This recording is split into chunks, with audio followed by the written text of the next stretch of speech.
आप यहाँ क्या करने आए हैं? স্যার, আমি ইন্ডিয়ান আইডলে কেন আর কি কারণে আসলাম সবই আপনাদেরকে কইতাছি। बिल्कुल बिल्कुल। बिल्कुल बिल्कुल। স্যার, এখানে আমি সুখে আসিনি, এখানে আমি অনেক কষ্ট নিয়ে এসেছি, অনেক দুঃখ কষ্ট করে আমি আজ ইন্ডিয়ান আইডলে পৌঁছাতে পেরেছি। স্যার, আমার নাম হামিদুর। ছোটবেলায় আমার মা মারা যায়, আমারে পালাপোষ করে বড় করেছে আমার বাবা। কিন্তু আমরা অনেক গরিব, গরিব বলে আমাকে কেউ দাম দিত না। বন্ধু বান্ধবের সাথে যখন ঘুরতে যাইতাম, তারা তখন আমাকে মানুষ বলে গণ্যই করতো না। তারা ভাবতো আমি সাধারণ ঘরের পোলা, গরিব ঘরের পোলা। এইভাবে তারা আমাকে সবসময় অপমান করত। স্যার, একদিন আমার দুই বন্ধু রাস্তা ধারে বসে আছে, তারা গাড়ির মাঝে বসে আড্ডা দিতেছে, ফুর্তি করতেছে, দুইজনে মোবাইল দেখতেছে, কথা বলতেছে। আর আমি দূর থেকে দেখতেছি, দেখে আমি তাদের সামনে আসতে থাকি।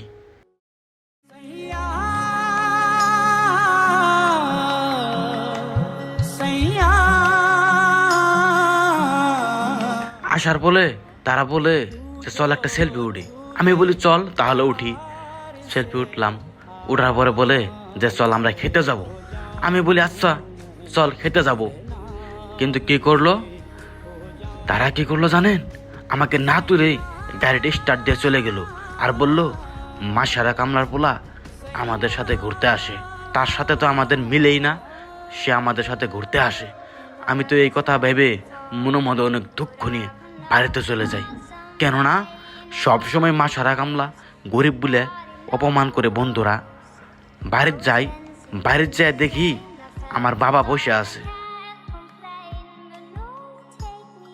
বাবা আমাকে দেখে কি বলবার, কামের হুকুম দেয়। বাবা বলে যে চৌধুরীর বাড়ি কয়টা ইট আছে, ইটগুলা নামাই দিয়ে থেগা, তাও কিছু টাকা পাওয়া যাবে। আমি বললাম যে আমি পাবো না, তুমি আমার কামের হুকুম দিবা না। বাবা বলে যে কি হয়েছে খুলে ক। আমি পরে বলি তুমি এক মাসারা কামলা, আমাকেও তুমি মাসারা কামলা বানাতে চাও। দেখ, আমি এই জীবন নিয়ে বাঁচতে চাই না, আমি এই বাড়িতে থাকতে চাই না। যদি আমি এই বাড়িতে থাকি, তুমি আমার কিচ্ছু করে দিতে পারবা না। এই বলে বাবা আবার হাতটা ঝটকা দিয়ে আমি বাড়ির থেকে বেরিয়ে যাই। বাবা আমার জন্য অনেক কাঁদে। বাবা আমাকে বারবার বলে বাবা তুই যাস না, তুই গেলে গে আমি একলা একলা কেমনে থাকবো, তুই আমার একটাই মাত্র পোলা, তুই যাস না প্লিজ। বাবাকে আমি বলি তুমি আমাকে একটাও মানা করবা না, আমি এক্ষুনি বাড়ির থেকে চলে যাব, তুমি আমাকে মানা করবা না। আমি এই বলে বাড়ির থেকে রওনা দেই বিদেশের মুখে, যাতে আমি ভালো করে নিজের লাইফ বানাতে পারি।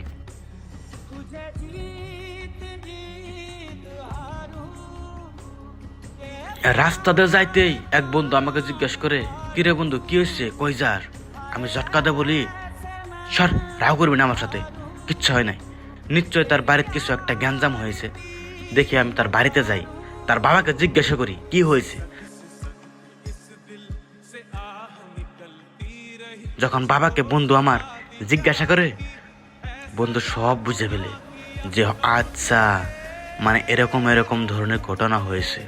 বন্ধু সম্পূর্ণ কথা শুনে আমার বাবার, সম্পূর্ণ কথা শোনার পরে বন্ধু আমার বাবাকে কথা দেয় আমি যেমনি পারি তোমার ছেলেকে আমি ফিরিয়ে এনে দেব। সে চলে যায় আমাকে তালাশি করার জন্য। সে একটি বুদ্ধি খাটায় কিভাবে হামিদুরকে বাড়িতে আনা যাবে। সে একটা টেকনিক বের করে ফেলে। টেকনিক বের করে প্রথমে আমার বাবার কাছে যায়।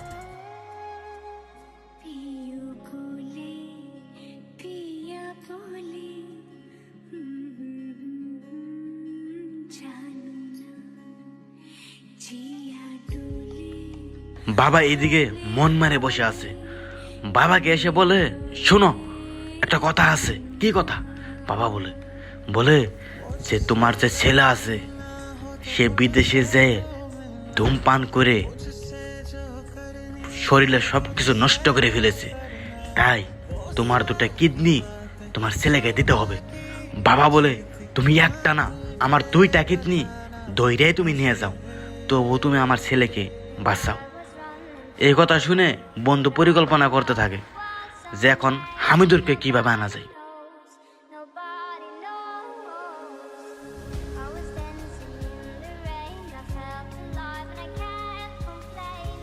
এদিকে আমি মানুষের গাড়ি সাফা করতেছি আর বিভিন্ন ধরনের কাজ করতেছি। ইতিমধ্যেই আমার বন্ধু এগুলা কাজ লক্ষ্য করে দেখতে থাকে। দেখতে দেখতে আমার বন্ধু এসে পড়ে। বন্ধু এসে আমাকে কিছু কথা বলে।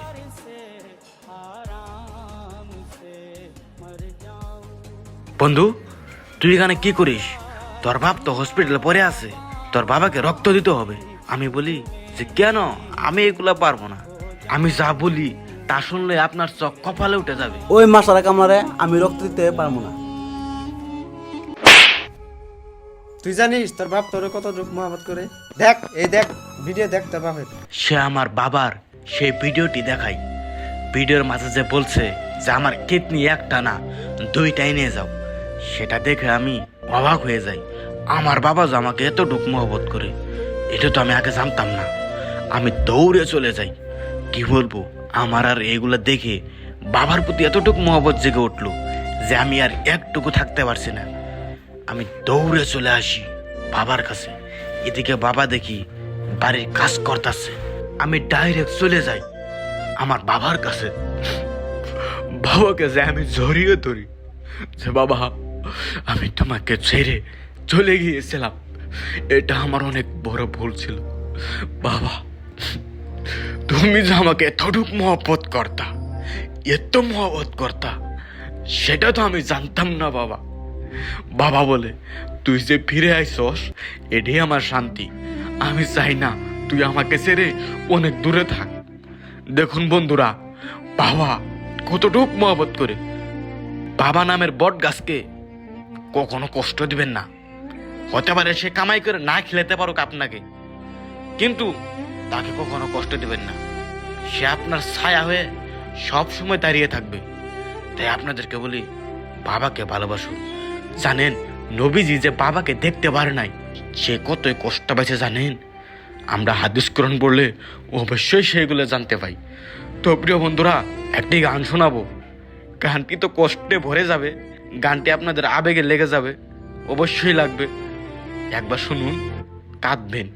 Everybody sing Vineet tu ga de, Vineet tu ga de, Vineet tu ga de. Okay madam ji, আমি গান শুরু করতেছি। Yay! अरे बजाओ यार बजाओ। আমি চাই না রে বেহেস্ত, ও ভয় পাই না জাহান্নাম। আমি চাই না রে বেহেস্ত, ও ভয় পাই না জাহান্নাম। আমার কাফনে লেখিয়া দিও দয়াল নবীজির নাম। আমার কাফনে লেখিয়া দিও মুর্শিদ বাবার নাম।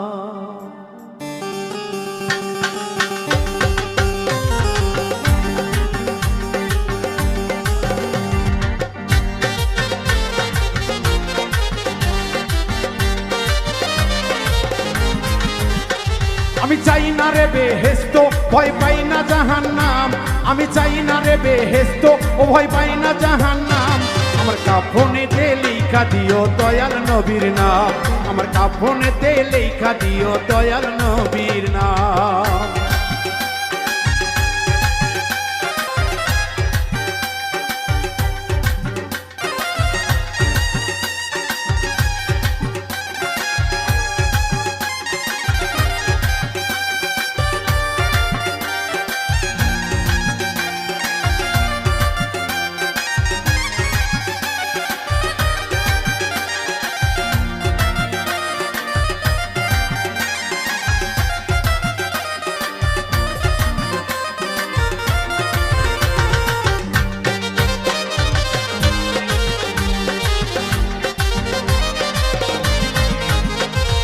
কপালেতে লেখা দিও পাক পাঞ্জাতন। মা ফাতেমার নয়ন মনি ইমাম ভাই দুইজন।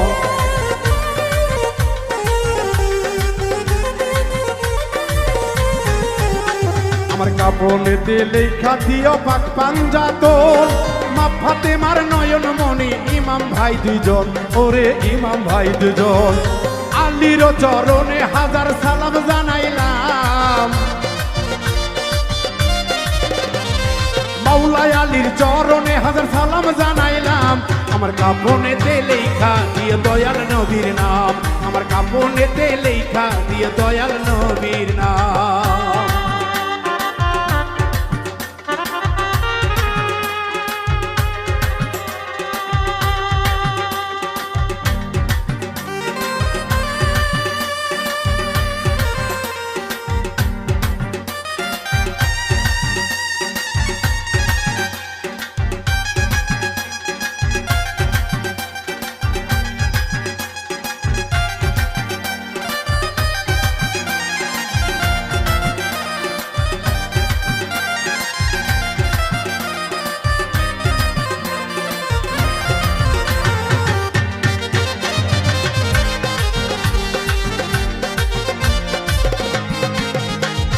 নতুন বাসর ঘরেতে নামাবে যখন, পাঞ্জাতনের নামের ধ্বনি শোনায় তখন।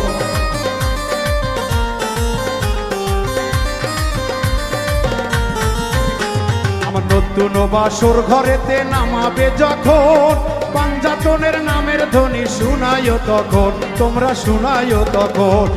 নবীর চরণে লাখো সালাম জানাইলাম, দয়াল নবীজির চরণে লাখো সালাম জানাইলাম। আমার কাফনেতে লেখা দিও দয়াল নবীর নাম, আমার কাফনেতে লেখা দিও দয়াল নবীর নাম।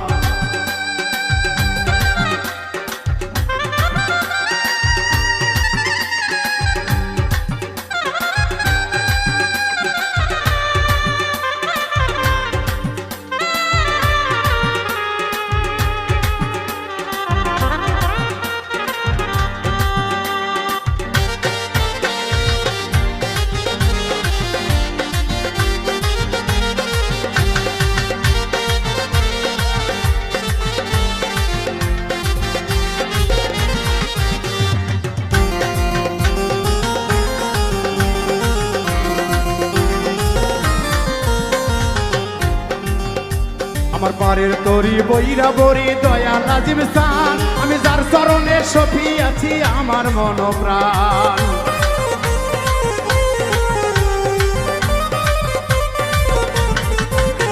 আমার পারের তরি হেলাল বাবা সরাইল স্থান, যার চরণে সফেয়েছি বাবুল মিন্টুর প্রাণ, আমি বাবুল মিন্টুর প্রাণ। আমার গুরুজির চরণে লাখো সালাম জানাইলাম, হেলাল বাবার পাক চরণে হাজার সালাম। কাফনেতে লেখা দিয়ে দয়াল নবীর নাম, কাফনেতে লেখা দিয়ে দয়াল নবীর নাম। চাই না রে বেহেশত, ভয় পাই না জাহান্নাম, চাই না রে বেহেশত, ভয় পাই না জাহান্নাম। কাফনেতে লেখা দিয়ে দয়াল নবীর নাম, কাফনেতে লেখা দিও দয়াল নবীর নাম, কাফনেতে লেখা দিও দয়াল নবীর নাম, কাফনেতে লেখা দিও দয়াল নবীর নাম। আমার কাফনেতে লেখা দিও দয়াল নবীজির নাম।